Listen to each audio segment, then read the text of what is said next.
So what's up? So yeah, I got asked what did I think about surviving R. Kelly. And anybody knows me knows musically, that's one of my all-time favorites. I roll with him musically. He's a musical genius. He's one of your all-time greats. Body of work speaks for itself, and you know that don't even need to be up for discussion because yeah. But it is, what's going to happen, and this is my take on the surviving R. Kelly thing. The show is fraudulent, it's fake, and I'm not condoning his actions because I learned a long time ago you have to separate the man or the woman from who they are. They're two sides to every coin, and I don't condone what he done in his personal, and he will have to answer to the Lord, and I believe that.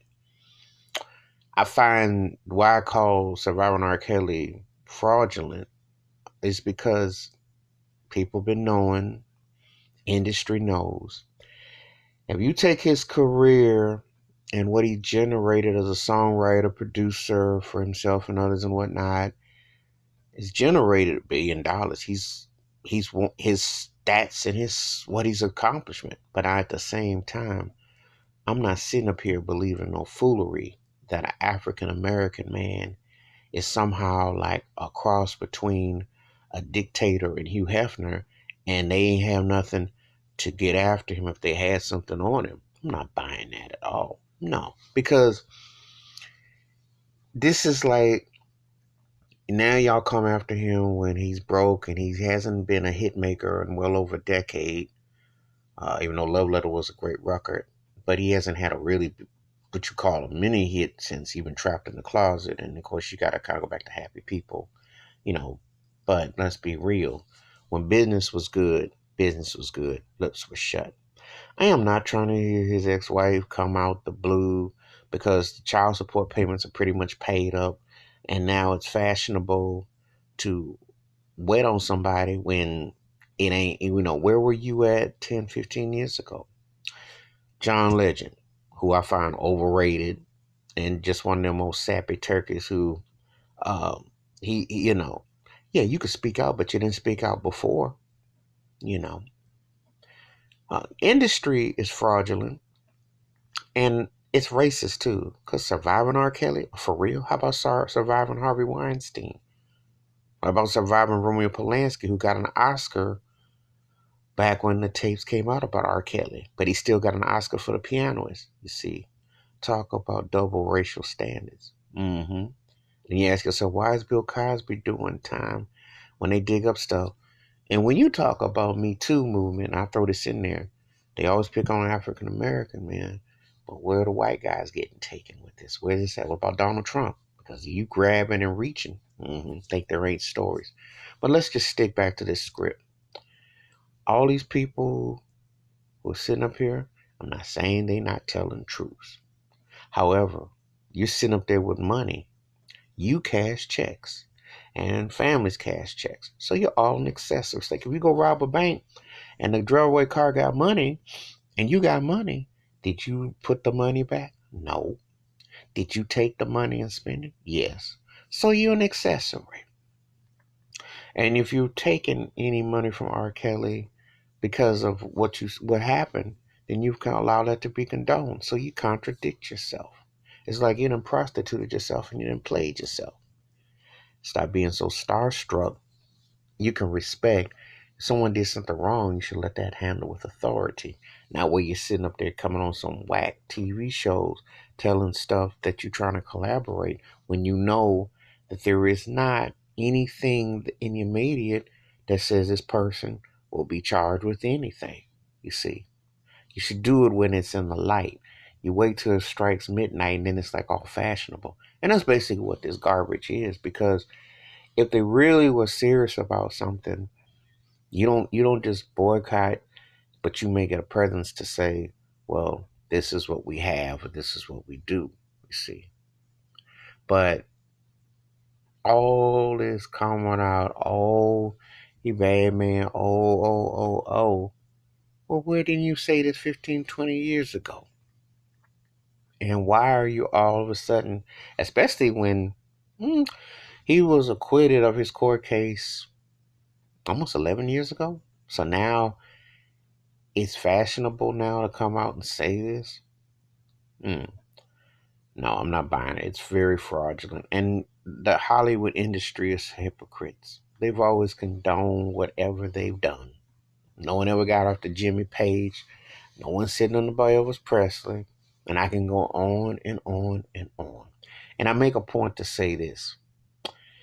If you come across with no morality standards, if you don't have standards in the get-go from the first place, they don't have recording contracts where they say you have a morality clause.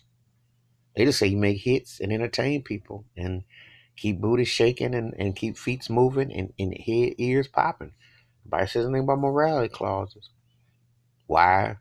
Because they've never had morality clauses in Hollywood. Casting couches and anything goes.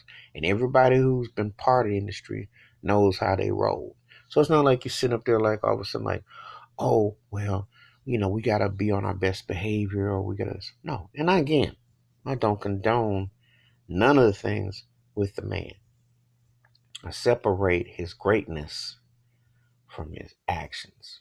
Don't condone it. However, I don't condone people who are trying to cash in. There is no heroes in this situation. It's sadness. And it's sadness for the people to even get up there. Dream Hampton ought to be ashamed of herself because you're insult to, and one thing you're going to sit there and say this and do this, and what are you bringing to light exactly? It's not like, it's not like he's going before a judge. If you did this back in his trial era, or something like that, or y'all, banned him when he was really some situation. But y'all gonna tell me the pockets of lines of money were that deep that y'all just turn y'all lights off. And that's basically what happened. So now it's like 15 years later, you treat him like an old mobster or a guy that's down in his luck. It's like, okay, well, we're gonna get it now. What are you getting? And I ain't buying nothing out of Hollywood and hypocrisy. That's why I said the surviving R. Kelly thing is comical and it's fraudulent because if you're about justice, don't take that man's money. And if you and all of them are accessories to it. So what are you speaking on exactly? You know, you should have taken care of it when you had it right there before you. Because bet your bottom dollar they're talking about, well, we don't understand. Let R. Kelly have touched up on some white girl or something been like that back then and don't see if he'd have been buried under the bars 3-4. Everybody knows what's up, you see. That's why Harvey Weinstein still popping out here in these streets talking about I had a hard year last year. Or Kevin Spacey. Because there's a double standard with this situation. And ask yourself, why is that? Mm-hmm. And like I said before, they ain't coming out with surviving other people. I find that racist, to be honest with you. I sure do. Because there's white folks, you could say, surviving Charlie Sheen. Yeah, he be spreading the hive around like it's a watering garden, like he garden flowers. Where's that at? Harvey Weinstein, you got to pay buku bucks. You always got to pay buku bucks because, again, cats, it's a double standard with stuff. But last I checked, R. Kelly was never convicted of anything. He's still touring. He's still and you know what you do with this? Where it's just this is a dumb situation, because you're gonna generate more record sales for him. You're gonna generate more attention. You're better off letting him have to answer to his maker and lay low, or you should have gone to the authorities from the get go. But you can't have your cake and eat it too, and you can't say, "Oh, well, we're gonna stand up and pop now," because what you stand up and pop into now just looks it's hypocrisy. It's hypocrisy and it's fraudulent. And you did cash money off of him. And the industry's cashed billions off of him. Let's check the stats. So I wouldn't waste my time with it. I wouldn't waste my time with it because people don't. If you don't act when something's going on, then your reaction is what is it? Delayed gratification. And it doesn't even make any sense with this because you had common knowledge to make a point, didn't make a point. Now you trying to act like, okay, we gonna get him. What you getting him with? He ain't getting no charges. And you gonna ostracize him? Well, he's still gonna sell records and he's still gonna tour. So that's my take on that. phony surviving R. Kelly. Feel free to leave them comments. I'm out. Peace.